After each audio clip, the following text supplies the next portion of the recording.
Alors, monsieur le recteur, on vient de le dire, hein, c'est l'une des grandes réformes de cette rentrée, le dédoublement des classes de CP. 153 classes en Guyane appliquent cette réforme sur 283. Alors, comment les établissements s'organisent quand on sait qu'on manque justement d'établissements et de places en Guyane ?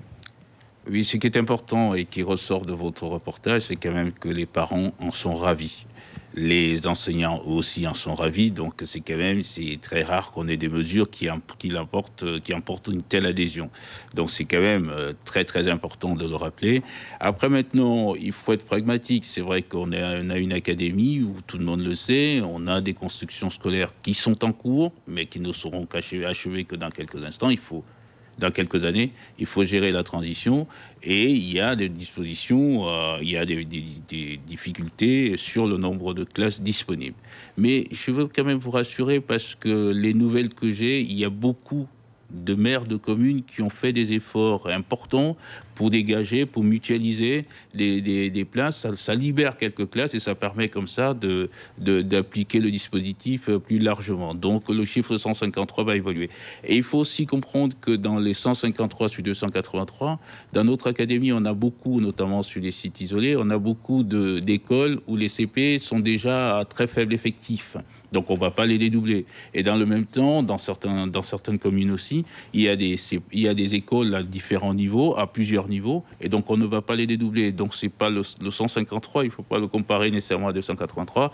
Il y a beaucoup moins de classes à dédoubler, mais comme vous l'avez dit aussi, on sait que dans notre académie, on a un problème d'attractivité, c'est-à-dire qu'on a des postes vacants d'enseignants qu'on n'arrive pas à pourvoir, mais on va utiliser les moyens contractuels.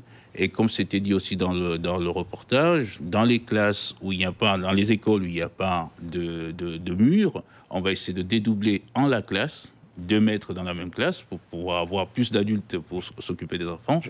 Je crois que les cours doivent être dispensés par 2 enseignants expérimentés. Est-ce que c'est jouable en Guyane ? Tout à fait. Il y a des écoles où ça marche. C'est vraiment le co-enseignement, comme disait l'inspectrice, je la remercie, Madame Benoît. La seule chose, c'est qu'il faut être pragmatique. C'est-à-dire qu'on ne forcera pas 2 enseignants à aller dans la même classe s'ils ne souhaitent pas le faire. Et que, évidemment, on évoluera comme ça en les formant dans le co-enseignement. On va continuer la formation. Et évidemment, les parents sont en demande, mais il ne faut pas heurter, il ne faut pas brutaliser nos personnels. Et donc, on fera... Ça existe déjà, ça se fait déjà, mais on va diffuser au fur et à mesure de manière extrêmement pragmatique.